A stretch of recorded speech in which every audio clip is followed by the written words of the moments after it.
পিতৃৰ দৃষ্টিত জুবিন। নমস্কাৰ প্ৰিয় দৰ্শক। জুবিনদাৰ মহাপ্ৰয়াণৰ পাছৰে পৰা কেৱল জুবিনদাৰ ওপৰতে লিখি ভিডিঅ' বনাই আপোনালোকলৈ আগবঢ়াই আছোঁ। কিন্তু জুবিনদাৰ বিষয়ে জানো লিখি বা কৈ শেষ কৰিব পাৰি?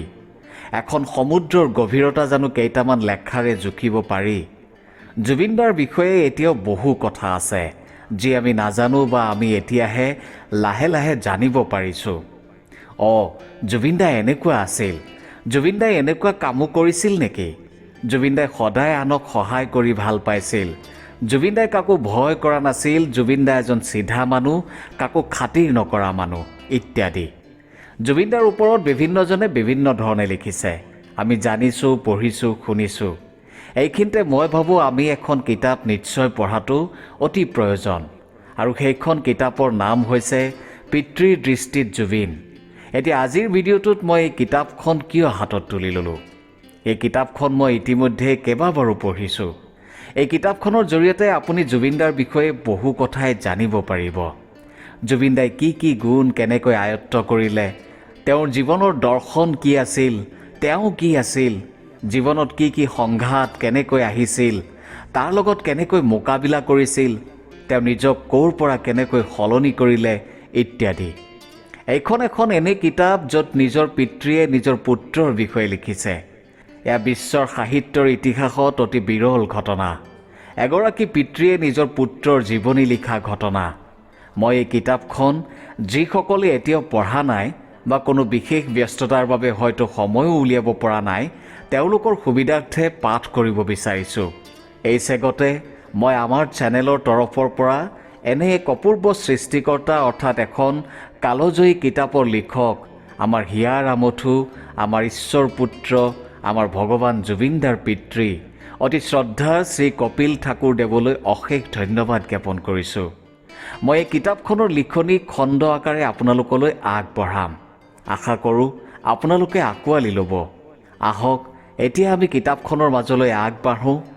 এই কিতাপখন প্ৰথম প্ৰকাশ পাইছিল 2011 চনৰ ডিচেম্বৰ মাহত আৰু দ্বিতীয় প্ৰকাশ পাইছে 2025 চনৰ অক্টোবৰ মাহত।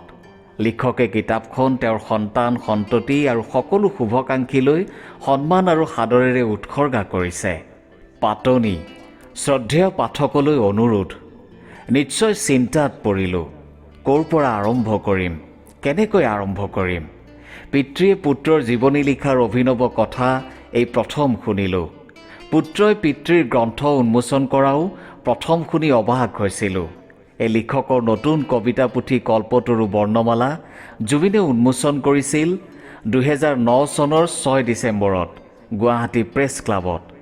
উপৰোক্ত দুয়োটা ঘটনাই সম্ভৱ হ'ল চন্দ্ৰপ্ৰকাশৰ সৌজন্যত। হয়তো পৃথিৱীত অন্য ক'তো এনে ঘটনা হোৱা নাই, আমাৰ জনাত নাই। সমস্যাটো এই জীৱনীখন লিখিবলৈ লৈহে হ'ল। চন্দ্ৰপ্ৰকাশৰ স্বত্বাধিকাৰী শ্ৰী ৰাজেন্দ্ৰ মোহন শৰ্মা আৰু শ্ৰী ৰবীন্দ্ৰ মোহন শৰ্মা আমাৰ গোত্ৰ ভাই, পুৰণা একেই পৰিয়ালৰ অংশ। যাই হওক, সেই শ্ৰী ৰাজেন্দ্ৰ মোহন শৰ্মাৰ তাগিদাত লিখিবলৈ ল'লোঁ। কেনেকৈ লিখিম কিবা উৱাদিহ পাওঁ বুলি হেনৰিক উইলেম ভেন লুনৰ দ্য আৰ্টছ অৱ মেনকাইণ্ড আৰু ছেমুৱেল জনছন চাহাবৰ lives of the poets part 1 part 2 নামৰ গ্ৰন্থ দুখনৰ পাত লুটিয়ালোঁ। দুই পুস্তকৰ বিস্তাৰ ধৰ্মিতাই হতাশাহে কৰিলে। বহু বছৰৰ কঠোৰ সাধনা নহ'লে তেনে আহ পাহ ফালি চোৱা জীৱনী লিখা নাযায়। শেষত জনছন চাহাবৰ ৰীতিকেই সামান্যভাৱে সাৱটি ধৰি লিখিবলৈ ল'লোঁ। কিতাপখন এতিয়া আপোনাৰ হাতত। সহৃদয়েৰে পাঠ কৰি আমাক উৎসাহিত কৰিলে নথৈ সুখী হ'ম। পুত্ৰৰ জীৱনৰ কথা লিখিবলৈ হ'লে পিতৃৰ জীৱন, পটভূমি আৰু সময়ৰ স্পষ্ট প্ৰকাশ হোৱা দৰকাৰ। সেইখিনিয়ে হ'ল পুত্ৰৰ জীৱনৰ আচল আধাৰ। সেয়ে আমাৰ দিনৰ পৰাই আৰম্ভ কৰিলোঁ। ইয়াত জুবিনৰ জীৱনৰ 39টা বছৰৰ কথা লিখা হৈছে। পূৰ্ণাংগ বুলি বঢ়াই নকৰোঁ, কাৰণ কোনো পিতাকে পুত্ৰৰ জীৱনৰ এছোৱা কালটো বাদেই এটা দিনৰো পূৰ্ণ বিৱৰণ দিব পাৰোঁ বুলি ক'ব নোৱাৰোঁ। কাৰণ ব্যক্তি ভিন ভিন, মনৰ কাৰ্যাৱলীৰ স্তৰো ভিন্ন।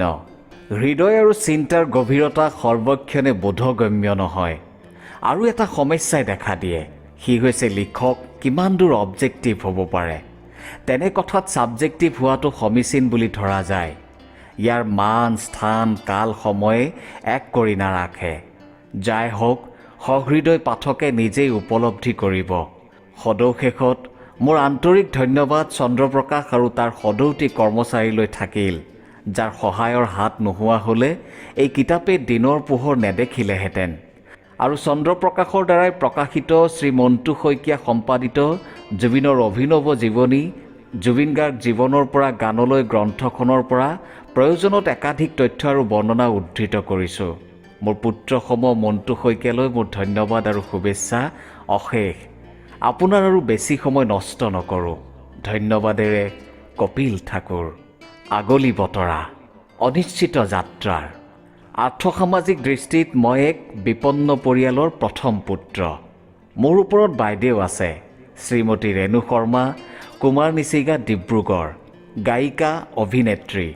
বাইদেৱে পুৱতি নিশাৰ সপোন আৰু লাচিত বৰফুকন কথাছবিত আৰু বহু নাটকত শিৱসাগৰ আৰু গুৱাহাটীত অভিনয় কৰিছিল। এতিয়া অনাতাঁৰ শিল্পী, সংগীতকাৰ শ্ৰী উৎপল শৰ্মাৰ মাতৃ। আমাৰ মূল নিবাস আছিল শিৱসাগৰ জিলাৰ জাজি অঞ্চলৰ তামোলচিগা গাঁৱত। গাৰ্গ গোত্ৰৰ সচল ব্ৰাহ্মণ পৰিয়াল, আৰু ইতিহাসে কয় যে অতীজতে কনৌজৰ পৰা অহা বা আহোম ৰজাই অনা কেইটামান গাৰ্গ পৰিয়ালৰ মানুহৰ এটা ঠাল কামৰূপৰ টিহু অঞ্চলত আৰু কোনোবা এটা ঠাল শিৱসাগৰ জিলাৰ জাজিত বসতি কৰিলে। এই তথ্যও কিছুদিন আগতে জুবিন গাৰ্গ জীৱনৰ পৰা গানলৈ নামৰ গ্ৰন্থখন উন্মোচন কৰোঁতে গ্ৰন্থখনৰ প্ৰকাশক চন্দ্ৰপ্ৰকাশৰ স্বত্বাধিকাৰী শ্ৰী ৰাজেন্দ্ৰ মোহন শৰ্মা আৰু ভাতৃ ৰবীন্দ্ৰ মোহন শৰ্মাৰ পৰা বিশদভাৱে জানিব পৰা গ'ল। তেতিয়াৰ পৰা আমাৰ দুয়োটা পৰিয়াল অতীৱ ঘনিষ্ঠ হৈ পৰিল। এই বিষয়ত সুযোগ ওলালে বিস্তাৰিতভাৱে লিখিম। জীৱিকাৰ খাতিৰত দেউতাই কেইবাখনো বাগানত চাকৰি কৰিও নিজৰ উদ্ধত স্বভাৱৰ কাৰণে ক'তো টিকিব নোৱাৰি শেষত শিৱসাগৰ জিলাৰ শেষ ৰেল ষ্টেচন বৰহাটত বাগানৰ গ্ৰেজিং মাটিত এডোখৰি কৰি বসবাস আৰম্ভ কৰিছে। সেয়া 1954 চনৰ কথা। মই 4ৰ্থ শ্ৰেণীত নাম লিখিছোঁ। একেবাৰে অনুন্নত জেগা আছিল বৰহাট। বাগান এমখাৰ বাদে একো নাছিল। তেতিয়া কাষৰীয়া নগাসকলৰ বাবে বৰ গুৰুত্বপূৰ্ণ দেওবৰীয়া বৰহাট বজাৰ। সেই বজাৰত তেতিয়া আমি উলংগ নগা নাগিনীক বজাৰলৈ অহা দেখিছিলোঁ। এহোবাজ্য শিক্ষা আৰু চাকৰিৰ সন্ধানত যোৰহাট পালোহি। ঘৰৰ গোটেই পৰিয়ালটোক ভাড়াঘৰ লৈ লগত ৰাখিব লগা হ'ল। এটা চৰকাৰী অফিচৰ সৰু কেৰাণী চাকৰি আৰু পুৱা সন্ধ্যা কেইটামান টিউচন। এইদৰে সংসাৰৰ নাও ডুবিও নুডুবাকৈ চলি থাকিল। জীৱনে কোনো দিশ নোলোৱা হ'ল। কিন্তু কোনোপধ্যেই ভাই ভনী আৰু নিজৰ শিক্ষাৰ যতি পৰিবলৈ নিদিলোঁ। নিজে BA পাছ কৰিলোঁ। ভাল চাকৰিৰ সন্ধানত ব্যস্ত থাকিলোঁ। MA পঢ়িবলৈ যাব নোৱাৰিলোঁ। কিন্তু বুজাব নোৱাৰা নুমাব নোৱাৰা অধ্যয়ন স্পৃহাই মোক জিলা পুথিভঁৰালৰ নিয়মীয়া পাঠক কৰি পেলালে। সেই ডুবন্ত নাৱৰ অৱস্থাতেই হিতৈষীসকলৰ বাদন্যতাত মেট্ৰিক পাছ কৰাৰ পাছত ডাঙৰ ভনী মিনুক বিয়া দিলোঁ। জীৱনত বহুবাৰ এনে উদাৰ শুভাকাংক্ষীৰ মুক্ত হাতৰ সহায়তা ল'ব লগা হৈছে। এই আপাহতে তেওঁলোক সকলোলৈকে মুক্ত চিত্তেৰে কৃতজ্ঞতা জ্ঞাপন কৰিলোঁ। তাৰে বহুকেইজনৰ ওচৰলৈ গৈ কৃতজ্ঞতা জনাব পৰা নাই, যদিও এই জীৱনত বহু বছৰ কটালোঁ। সেই দুখ থাকিল। ভাল চাকৰিৰ সন্ধানত আছোঁ। তেতিয়াই যোৰহাটৰ অফিচতে কাম কৰা এগৰাকী টাইপিষ্টৰ লগত ভাৱ আৰু অন্তৰংগতা গঢ়ি উঠিল। ভৱিষ্যতৰ বাবে পণ কৰিলোঁ। কিছুদিনৰ পাছতে বৰ্তমানটোতকৈ ভাল চাকৰি এটা পালোঁ। গাৰো পাহাৰৰ সদৰ তুৰা নগৰত। যাবলৈ সাজু হৈছোঁ। পিছে মই পঢ়ুৱা ছাত্ৰ ছাত্ৰীসকলৰ অভিভাৱকবোৰ আৰু নতুন চিনাকি বান্ধৱীজনীৰ মুখলৈ চাব নোৱাৰা হ'ল। যি কি নহওক, নতুন চাকৰিটো এটা দুৰ্দশা হোৱা যেন লাগিল। তথাপিও আগবাঢ়িলোঁ। আগবঢ়াটোৱে কৰ্তব্য বুলি মানি কোনোদিনে নেদেখা নুশুনা গুৱাহাটী হৈ তুৰানগৰলৈ অনিশ্চিত যাত্ৰাত। গাৰো পাহাৰ। তুৰালৈ যোৱা যাত্ৰাটো মোৰ লিভিংষ্টনে কৰা আফ্ৰিকাৰ যাত্ৰা যেন লাগিছিল। অৱশেষত 200 কিলোমিটাৰৰ সেই যাত্ৰাৰ অন্ত পৰিল। গাৰো পাহাৰৰ বিনন্দীয় প্ৰাকৃতিক শোভা চাই চাই তুৰা পালোগৈ। চাকৰিত যোগ দিয়াৰ পাছতে কেইদিনমান কষ্ট কৰি পাহাৰ বগাই 40 টকাত এটা ৰুম ভাড়া কৰি লৈ বাচন বৰ্তন গোটাই ল'লোঁ। ঘৰৰ পৰা আঁতৰত থকাৰ প্ৰথম অভিজ্ঞতা বৰ কষ্টকৰ। সেই বছৰৰে দুৰ্গা পূজাত ঘৰলৈ যাওঁতে মোৰ বান্ধৱীজনীৰ ঘৰৰ হেঁচাত তৎকালে তেওঁক মানে ইলি অধ্যাপকক বিয়া কৰালোঁ। মোৰ বয়স তেতিয়া মাত্ৰ 24 বছৰ। অৰ্থনৈতিক অনাটনৰ দিনত সেইখন বিবাহ আদৰ্শ বিবাহ বুলি পৰিগণিত হৈছিল। তেওঁলোকৰ ঘৰ আছিল যোৰহাটৰ পুলিবৰ ভাটেমৰা গাঁৱত। তেওঁ আজি নাই। থকা হ'লে এই লেখনিৰ তথ্য সংগ্ৰহত বহুত অৰিহণা যোগ দিলেহেঁতেন। তেওঁ এই দিনটো দেখিবলৈ নোপোৱাৰ দুখটো আছেই। বিয়াৰ পাছত অকলেই তুৰালৈ ঘূৰিলোঁ। কেইমাহমানৰ পাছত ইলি আহি মোৰ লগত যোগ দিলেহি। তুৰাত তেতিয়া অসমীয়া অফিচাৰ, শিক্ষক, কৰ্মচাৰী, ঠিকাদাৰ ভালেকেইজন আছিল। সকলোৰে লগত মিলিজুলি সংসাৰ চলি থাকিল। সেই এখন বিচনা, এখন সৰু টেবুল, এখন চকীৰ সৰু সংসাৰলৈ এজন অভ্যাগতা আহিল। 1972 চনৰ শীতকাল। নৱেম্বৰ মাহৰ 18 তাৰিখে ঢলপুৱাতে তুৰাৰ চিভিল হাস্পতালত আমাৰ প্ৰথম সন্তান এতিয়াৰ জুবিন গাৰ্গ আহিল। ঘৰত মতা নাম গল্ডি। কোনোৱে বাবা বুলিও মাতে। কেঁচুৱাটো ডাঙৰ দীঘল কৰাত সহায় কৰিবলৈ তেওঁৰ মাহীয়েক কুনিও আমাৰ লগত কিছুদিন আছিলগৈ। এই মাহীয়েকে গল্ডিক এজনী মাকে কৰা সাদৰেৰে আতুলতুলকৈ ৰাখিছিল। নতুন পিতামাতা হিচাপে আমাৰো ব্যস্ততাৰ অন্ত নোহোৱা হ'ল। সেই সময়ৰ মোৰ প্ৰিয় সংগীতকাৰ জুবিন মেহতাৰ নাম অনুসৰি গল্ডিৰ নাম জুবিন ৰাখিলোঁ। পাছত গোত্ৰ নাম গাৰ্গ তেওঁ নিজেই প্ৰৱেশিকা পৰীক্ষাৰ সময়ত যোগ দি ল'লে। তেওঁৰ দুমাহমান হোৱাৰ পৰা আবেলি কোলাত লৈ ফুৰাবলৈ ল'লোঁ। কোলাত লৈ 92টা চিৰি বগাই হাৱাখানা নামৰ মুকলি ঠাইখনলৈ ফুৰাবলৈ নিওঁ। আৰু এটা কাম কৰিলোঁ, যিটোত মোৰ পৰিবাৰ বা আন কাৰোৱে মতত সমৰ্থন পোৱা নাছিলোঁ। পুৱা 4মান বজাতেই উঠি মই কোঠাৰ পূব দিশৰ অৰ্থাৎ পাহাৰটোৰ ফালৰ খিৰিকীখন খুলি দিছিলোঁ। প্ৰত্যেক দিনাই বিশ্বাস আছিল পুৱাৰ পৰিষ্কাৰ বতাহ নাকেদি সোমালে মানুহৰ পৰম উপকাৰ হয়। বৰ্তমানৰ তেওঁৰ গান গোৱাৰ সামৰ্থ্যৰ ওপৰত সেই কেঁচুৱাতে পোৱা পুৱাৰ পবিত্ৰ বায়ুৰ কিবা প্ৰভাৱ আছেনে নাই নাজানো, কিন্তু মোৰ বিশ্বাসে ফল ধৰা যেনেই লাগে। আৰু এটা কাৰ্য ধীৰে ধীৰে কেঁচুৱাটোৰ অভ্যাসত পৰিণত হ'লগৈ। আমাৰ এটা বাহাদুৰ নামৰ ফিলিপছ ৰেডিঅ' আছিল। সেইটোত মই অহৰহ বিবিধ ভাৰতী আৰু ৰেডিঅ' চিলনৰ গান শুনিছিলোঁ। গল্ডিও সেই গানবোৰ নুশুনিলে কেতিয়াও নুশুইছিল। আমনি কৰিলে ৰেডিঅ' বজাই গান চলালে তেওঁ একেবাৰে শান্ত হৈছিল। সেইদৰে ৰেডিঅ'টো গল্ডিৰ শিশুকালৰ প্ৰথম খেলাৰ সামগ্ৰী হৈ পৰিল আৰু তেওঁৰ গাৰুৰ কাষতে তাৰ স্থান নিৰ্ধাৰিত হ'ল। আনহাতে মোৰ পৰিবাৰ সুকণ্ঠী গায়িকা ইলিয়েও অসমীয়া আধুনিক আৰু লোকগীতেৰে কেঁচুৱাক সঘনে নিচুকাইছিল। মই গান গাব নোৱাৰিছিলোঁ আৰু এতিয়াও নোৱাৰোঁ। সকলো সুন্দৰভাৱে জানো, কিন্তু তাল আৰু মানৰ সংযম নাথাকে। আধুনিক গান, বৰগীত, লোকগীত আৰু মাহঁতৰ মুখত শুনা গোসাঁই নাম, জন্মাষ্টমীৰ নাম বেছ ভালকৈ মুখস্থ আছিল। সেই অসংযত গলাৰেই কেঁচুৱা কোলাত লৈ ঘূৰি ঘূৰি দোলা দিছিলোঁ। ঘৰৰ মধ্যমণিক লৈ এইদৰেই আমি সময় কটাইছিলোঁ। এনেই দুখৰ সংসাৰ। তাতে শিশুটিৰ আগমনে সংসাৰৰ বোজা আৰু বঢ়ালে। পুনৰ পুথি পাজি গোটাই ল'লোঁ। APSCৰ পৰীক্ষাত বহিলোঁ, চাকৰিও পালোঁ। শ্ৰম অফিচত যোগ দিবলৈ লাগে। ঘৰৰ মালিকনীৰ আশ্ৰয়ত খুলখালী কুনিৰ সাহায্যত মাতৃ আৰু শিশুক এৰি শ্বিলঙত প্ৰশিক্ষণ লৈ আহিলোঁগৈ। সেইদৰে এদিন গৈ তেজপুৰ পালোঁগৈ। কিছুদিনৰ পাছতহে পৰিয়ালটো গোটাই আনিলোঁগৈ। তেজপুৰ, যোৰহাট। তেজপুৰত আমাৰ 2 বছৰীয়া চাকৰি জীৱন, জুবিনৰ শৈশৱকালৰ আৰম্ভণ। তাতেই তেওঁ খোজ কাঢ়িবলৈ শিকিলে।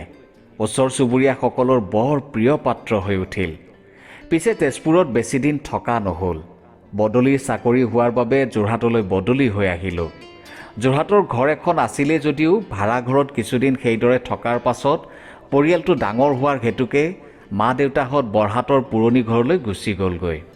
ইতিমধ্যে আমি তুৰাত থাকোঁতেই মাজু ভনী শ্ৰীমতী বিনুৰ বিয়া হৈ গৈছিল যোৰহাটৰে সৰ্বাই বন্ধাৰ শ্ৰী শ্ৰবীন অধ্যাপকৰ লগত।